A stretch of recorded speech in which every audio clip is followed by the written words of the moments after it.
আসসালামু আলাইকুম বন্ধুরা, ব্যাচেলর কমপ্লিট হয়েছে অথবা আপনার মাস্টার্স কমপ্লিট হয়েছে, বিদেশে উচ্চশিক্ষা নিতে চাচ্ছেন, ইউরোপের একটি দেশে স্কলারশিপ নিয়ে পড়াশোনা করতে চাচ্ছেন, তাহলে এই ভিডিওটি আপনার জন্য। কারণ রিসেন্টলি চেক রিপাবলিক বাংলাদেশি তথা ইন্টারন্যাশনাল স্টুডেন্টদের জন্য তাদের গভর্নমেন্ট স্কলারশিপ অফার করেছে, যেখানে টিউশন ফি 100% ওয়েভার আপনাকে দিচ্ছে, অন্যান্য সুযোগ সুবিধা রয়েছে, আইএলটিএস ছাড়াও আপনি আবেদন করতে পারছেন। এটা কিন্তু একটি বড় সুযোগ বলা যেতে পারে।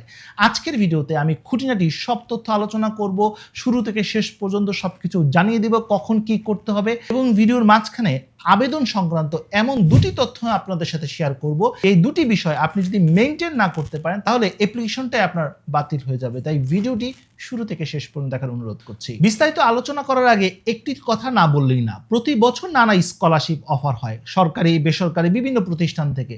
বাংলাদেশিদের জন্য উপযোগী যে স্কলারশিপগুলো রয়েছে সেগুলো নিয়ে কিন্তু আমি ভিডিও কন্টিনিউ দিচ্ছি, এবং ভিডিওগুলো আমি এমনভাবেই তৈরি করি যাতে করে বাসায় বসে নিজে নিজে অ্যাপ্লাই করা সম্ভব হয়। তারপরও আবেদন করতে গিয়ে অনেক সময় প্রবলেম ফেস করতে পারেন, সঠিকভাবে আবেদনটা সাবমিট হচ্ছে কিনা এটা নিয়ে কনফিউজ, কোথায় কি করতে হবে এটা গাইডেন্স চাচ্ছেন, একটা সাজানো রোড ম্যাপ থাকলে আবেদনটা স্মুথ হতো এমনটা চিন্তা করছেন, সেক্ষেত্রে চাইলে আমার পেইড মেন্টরশিপের মাধ্যমে আপনি আবেদন করতে পারেন।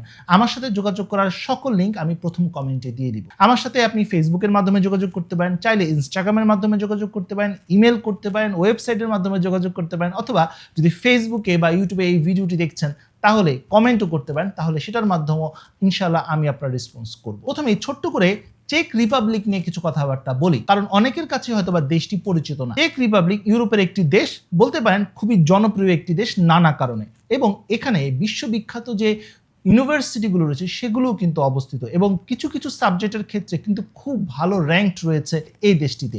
পাশাপাশি নিরাপত্তার দিক থেকে বলুন বা সৌন্দর্যের দিক থেকে বলুন, সব দিকেই কিন্তু ইন্টারন্যাশনাল স্টুডেন্টদের জন্য চেক রিপাবলিক একটি চমৎকার ডেস্টিনেশন। আর যেটা বললাম, রিসেন্টলি এই দেশের সরকার বাংলাদেশি তথা ইন্টারন্যাশনাল স্টুডেন্টদের জন্য কিন্তু স্কলারশিপ অফার করেছে। তবে সব দেশের জন্য কিন্তু স্কলারশিপ অফার করেনি, কিছু পার্টিকুলার দেশের জন্য স্কলারশিপ অফার করেছে, এবং বাংলাদেশিদের জন্য একটি বিরাট সুসংবাদ হচ্ছে ওই লিস্টে বাংলাদেশের নামও রয়েছে। তাই এই সুযোগটা কিন্তু কোনোভাবে হাতছাড়া করা উচিত হবে না। এবার আসি সাবজেক্ট নিয়ে কথাবার্তা। এই স্কলারশিপের অধীনে মাস্টার্স এবং পিএইচডিতে আপনি আবেদন করতে পারেন, এবং প্রায় সকল সাবজেক্ট এখানে সুযোগ রয়েছে। Science, arts, commerce, social science এবং ইঞ্জিনিয়ারিং, এগ্রিকালচার, আইসিটি, এমনকি সিভিল ইঞ্জিনিয়ারিং সাবজেক্টগুলো এখানে অফার করা হচ্ছে। মোটামুটি সব ধরনের সাবজেক্টই কিন্তু এখানে অফার করা হচ্ছে। যেহেতু এটা মাস্টার্স এবং পিএইচডি প্রোগ্রামে, মাস্টার্সটা এখানে 2 বছরের জন্য, পিএইচডি 3 থেকে 4 বছরের জন্য হয়ে থাকে। এবার আসি সবচেয়ে গুরুত্বপূর্ণ পার্ট, এলিজিবিলিটি, অর্থাৎ এই স্কলারশিপে আবেদন করার জন্য আপনাকে যেসব শর্ত পূরণ করতে হবে। মূলত 4টি শর্ত আপনাকে পূরণ করতে হবে। প্রথম শর্ত, অবশ্যই আপনাকে বাংলাদেশি নাগরিক হতে হবে। যেটা বললাম কিছুক্ষণ আগে, যে লিস্টটা প্রকাশ করা হয়েছে সেই লিস্টে কিন্তু সব দেশ নেই, কিন্তু বাংলাদেশ কিন্তু রয়েছে। তাই বাংলাদেশি হিসাবে অবশ্যই আপনি কিন্তু এলিজিবল। তবে 3 ধরনের শিক্ষার্থী এখানে আবেদন করতে পারছেন না। প্রথমত, যারা ইউরোপের নাগরিক তারা আবেদন করতে পারছেন না। যারা ইউরোপীয় ইউনিয়নভুক্ত দেশ, সেই দেশের টিআরপি বা টিআরসি হোল্ডার, তারাও এখানে আবেদন করতে পারছেন না। পাশাপাশি যারা চেক রিপাবলিকের নাগরিকত্ব পেয়েছেন বা টিআরসি টিআরপি রয়েছে, তারাও এখানে আবেদন করতে পারবেন না। মোট কথা, এই স্কলারশিপটি হচ্ছে নন ইউরোপিয়ান স্টুডেন্টদের জন্য, যারা এখনো পর্যন্ত ইউরোপে যায়নি, পিআর বা টিআরসি পাননি। বন্ধুরা, সর্বশেষ একটি ইন্টারেস্টিং পার্ট রয়েছে বা শর্ত রয়েছে, সেটি হচ্ছে আপনাকে 2টি পরীক্ষা অ্যাটেন্ড করতে হবে, এবং এটা কিন্তু আবেদনেরই একটি অংশ। প্রথম পরীক্ষাটি হচ্ছে আপনাকে ইংলিশ ল্যাঙ্গুয়েজ টেস্ট আপনাকে দিতে হবে, সেটা আপনার আইএলটিএস থাকুক বা টোফেল থাকুক সেটা বড় কথা না, আপনাকে এই টেস্টটা অনলাইনে দিতে হবে। দ্বিতীয় হচ্ছে আপনার জেনারেল একাডেমিক অ্যাপটিটিউড যে টেস্ট রয়েছে সেটাও আপনাকে দিতে হবে, এবং এই 2টি পরীক্ষা নিয়ে কিছুক্ষণ পরেই আলোচনা করছি, বিস্তারিত তথ্য জানিয়ে দিব যাতে করে আপনার আবেদনটা স্মুথ হয়। এবার আসি সুযোগ সুবিধা নিয়ে আলোচনা করা। বন্ধুরা, যে কোনো স্কলারশিপের ক্ষেত্রে সুযোগ সুবিধা জানাটা খুবই জরুরি, কারণ সুযোগ সুবিধা জানা থাকলে হয়তো ওই স্কলারশিপের ব্যাপারে আপনি আরো বেশি আগ্রহী হবেন। বন্ধুরা, প্রথম সুবিধা, এখানে কোনো টিউশন ফিস আপনাকে দিতে হচ্ছে না, অর্থাৎ বিনামূল্যে আপনি পড়াশোনা করতে পারছেন। দ্বিতীয় সুবিধা এবং এই স্কলারশিপের সবচেয়ে লুক্রেটিভ পার্ট হচ্ছে এটাই যে মান্থলি আপনাকে স্টাইপেন্ড দেওয়া হচ্ছে। যদি আপনি মাস্টার্সের স্টুডেন্ট, অর্থাৎ ব্যাচেলর কমপ্লিট করেছেন, মাস্টার্সে যাচ্ছেন, মাস্টার্সের একজন শিক্ষার্থী প্রতি মাসে প্রায় বাংলাদেশি টাকায় 95,000 টাকা করে পাবে। আর যারা পিএইচডি শিক্ষার্থী তারা প্রতি মাসে প্রায় 1,48,000 টাকা বাংলাদেশি টাকায় তারা প্রতি মাসে পাবেন সেখানে। এখন প্রশ্ন আসতে পারে, ভাইয়া এই টাকা দিয়ে কি সেখানে চলাফেরা করা যায়? খুবই ভালোভাবে করা সম্ভব। তৃতীয় সুবিধা, কোনো ধরনের হেলথ ইন্স্যুরেন্স ফি আপনাকে দিতে হবে না, সেটা কর্তৃপক্ষই দিবেন। চতুর্থ সুবিধা, আপনি ইংলিশ ল্যাঙ্গুয়েজ প্রোগ্রামে পড়াশোনা করতে পারছেন। পঞ্চম সুবিধা, ইউরোপের একটি দেশে যাচ্ছেন যেখান থেকে ডিগ্রি কমপ্লিট করার পর পরবর্তীতে সেই দেশে অথবা ইউরোপের অন্য যে দেশগুলো রয়েছে সেখানে সহজে মুভ করার কিন্তু একটা ডোর আপনার জন্য ওপেন হয়ে গেল। এছাড়া সর্বশেষ তিনটি সুবিধার কথা বলবো। একটি হচ্ছে কোনো ধরনের অ্যাপ্লিকেশন ফি, আবেদন করার জন্য কোনো অ্যাপ্লিকেশন ফি প্রয়োজন হচ্ছে না। দ্বিতীয় সুবিধা, IELTS ছাড়াও আবেদন করা যাচ্ছে। এবং তৃতীয় সুবিধাটি হচ্ছে কোনো ধরনের এজ লিমিট কিন্তু সেখানে উল্লেখ করা হয়নি। এই ছিল সুবিধাগুলো। এখন প্রশ্ন আসতে পারে যে ভাইয়া সুবিধার কথা বললেন, অসুবিধা নেই। নিশ্চয়ই সুবিধার পাশাপাশি অসুবিধা জানাটাও জরুরি, কারণ অসুবিধা জানা থাকলে কম্পেয়ার করাটা সহজ হয়, ডিসিশনটা সহজে নেওয়া যায়। প্রথম সমস্যা, এয়ার টিকিট আপনি পাচ্ছেন না, নিজের টাকা খরচ করেই কিন্তু আপনাকে যেতে হচ্ছে। Accommodation, food, local transport cost, utility, এই ধরনের যে খরচগুলো রয়েছে সেগুলো আপনাকেই বেয়ার করতে হবে। তবে এখানে গুড নিউজ হচ্ছে আপনি যেই পরিমাণ প্রতি মাসে স্টাইপেন্ড পাচ্ছেন সেই টাকা দিয়ে কিন্তু এই খরচগুলো কিন্তু খুব সহজেই মেটানো সম্ভব। আর সর্বশেষ যে সমস্যাটির কথা বলবো সেটি হচ্ছে চেক রিপাবলিকের এম্বাসি কিন্তু বাংলাদেশে নেই, তাই ফাইল সাবমিশন করার জন্য কিন্তু আপনাকে ভারতে যেতে হবে। এটা অনেকের জন্য হয়তো বা চ্যালেঞ্জের কারণ হতে পারে। এখন প্রশ্ন আসতে পারে যে ভাইয়া কাদের এই স্কলারশিপে আবেদন করা উচিত বা আমার আবেদন করা উচিত কিনা? উত্তর হচ্ছে হ্যাঁ, অবশ্যই আপনার আবেদন করা উচিত। যেহেতু আবেদন করার জন্য কোনো আবেদন ফি নেই এবং ডকুমেন্টসগুলো খুব কঠিন এখানে চাওয়া হয়নি, তাই কেন এখানে আবেদন করবেন না? দ্বিতীয়ত হচ্ছে দেশের বাইরে যেতে যাচ্ছেন, আর্থিক সামর্থ্য নেই, তারা অবশ্যই এখানে আবেদন করা উচিত। এখন আমি জানি অনেকের মধ্যে এই প্রশ্নটা আসতে পারে যে ভাইয়া এম্বাসি তো বাংলাদেশে নেই, আমাকে তো আরেকটা দেশের ভিসাও নিতে হবে, ইন্ডিয়ার ভিসাও নিতে হবে এবং সেই দেশে গিয়ে ফাইলটা সাবমিটও করতে হবে। ভাইয়া আগে তো আপনি আবেদন করুন, আবেদন করার পর যদি আপনার অফার আসে তারপর না হয় সিদ্ধান্ত নিন। দেখুন, আপনার টিউশন ফি লাগছে না, IELTS ছাড়াও আবেদন করতে পারছেন এবং কোনো টাকা পয়সা প্রয়োজন হচ্ছে না, উল্টো টাকা পাচ্ছেন। তাহলে কেন আপনি এই স্কলারশিপের এই অসুবিধাটাকে কনসিডার করবেন না? যাই হোক বন্ধুরা, এবারে আমরা ভিডিওর সবচেয়ে গুরুত্বপূর্ণ অংশে আসবো, সেটি হচ্ছে ডকুমেন্টস। প্রথমত আপনার ছবি প্রয়োজন হবে আপনার একটি স্বাক্ষর, অর্থাৎ একটি সাদা কাগজে সই করে সেটার একটি ছবি তুলে রাখবেন, এটা প্রয়োজন হতে পারে। তৃতীয়ত প্রয়োজন হবে যে সাবজেক্টে আপনি আবেদন করছেন সেই সাবজেক্টের উপর একটি স্টেটমেন্ট অফ পারপাস বা মোটিভেশন লেটার। প্রয়োজন হবে আপনার একটি সিভি স্ট্যান্ডার্ড ফরম্যাটে, সেটা যে ইউরোপাস ফরম্যাটে হতে হবে এমন কোনো কথা নেই, যে কোনো একটা ফরম্যাটে আপনি এই সিভি তৈরি করতে পারেন এবং পাসপোর্টের কপিও প্রয়োজন হবে।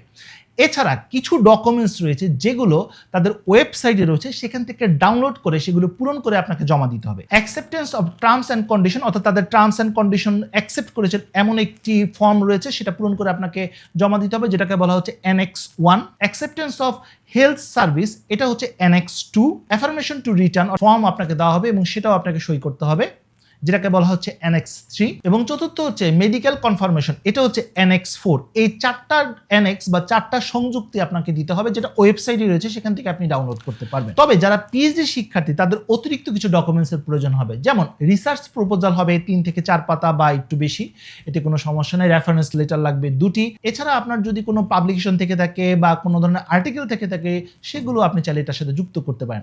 আর এছাড়া সবার জন্য যদি অতিরিক্ত কোনো ডকুমেন্টস থেকে থাকে যেটা আপনি যুক্ত করতে চান, যেটা আপনার প্রোফাইলকে ভারী করবে, সেটাও আপনি চাইলে এটার সাথে যুক্ত করে দিতে পারেন। আশা করি ডকুমেন্টস নিয়ে ব্যাপারগুলো ক্লিয়ার হয়ে গেছে। বন্ধুরা, এবার আসি আবেদন। এই পার্টটা অনেক বেশি ইম্পর্টেন্ট, আমি ধাপে ধাপে আলোচনা করছি। প্রথম ধাপ, আপনাকে অনলাইনে আবেদন করতে হবে এই ওয়েবসাইটের মাধ্যমে। প্রথমে আপনাকে রেজিস্ট্রেশন করতে হবে আপনার ইমেল অ্যাড্রেস দিয়ে। রেজিস্ট্রেশন করার পর আপনি ধাপে ধাপে আপনার প্রোফাইলটা ডেভেলপ করবেন। প্রোফাইল কমপ্লিট করার পর, অর্থাৎ প্রোফাইলে মূলত আপনার পাসপোর্টের তথ্য, আপনার একাডেমিক তথ্য এবং অন্য যে এক্সট্রা কারিকুলার অ্যাক্টিভিটিস রয়েছে, কাজের অভিজ্ঞতা রয়েছে, সব কিছু আপনি যুক্ত করে দিতে পারেন।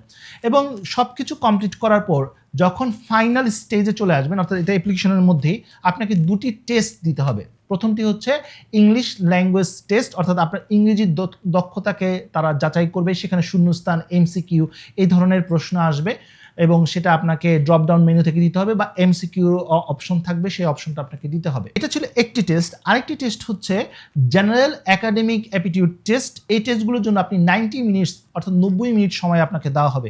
এই সময়টুকুর মধ্যে আপনাকে এই পরীক্ষাটি দিতে হবে। তবে বেশ কিছু শর্ত রয়েছে এবং সতর্কতাও রয়েছে। প্রথম সতর্কতা, পরীক্ষাটি দেওয়ার সময় আপনি কোনো ডিভাইস, অন্য কোনো ইলেকট্রনিক্স ডিভাইস বা মোবাইল বা ট্যাব আপনার সাথে রাখতে পারবেন না, এটা হচ্ছে প্রথম শর্ত। দ্বিতীয় শর্ত, যে উইন্ডোতে আপনি এই পরীক্ষাটি দিচ্ছেন বা এই আবেদনটি করছেন সেই উইন্ডোতে অন্য কোনো ট্যাব আপনি ওপেন করতে পারবেন না, আপনি উইন্ডোটা মিনিমাইজ করতে পারবেন না এবং উইন্ডো রেখে আরেকটা উইন্ডোতে আপনি যেতে পারবেন না। মোট কথা সেই উইন্ডোতেই আপনাকে থাকতে হবে। যখনই আপনি এই কাজটি করবেন তখনই কিন্তু তারা অ্যালার্ম দিবে এবং সেই যে রেগুলেশনটা সেটা আপনি যখন ভায়োলেট করবেন সঙ্গে সঙ্গে কিন্তু উপরে একটা মেসেজ এসে যাবে এবং তখন কিন্তু আপনার অ্যাপ্লিকেশনটা বাতিল হয়ে যাবে। পাশাপাশি আপনি পরীক্ষার সময় কোনো ব্রেকও নিতে পারবেন না, কারণ এটা সময় কাউন্টডাউন থাকবে। এই কাউন্টডাউনের মধ্যেই কিন্তু আপনাকে পুরো পরীক্ষাটা কমপ্লিট করতে হবে।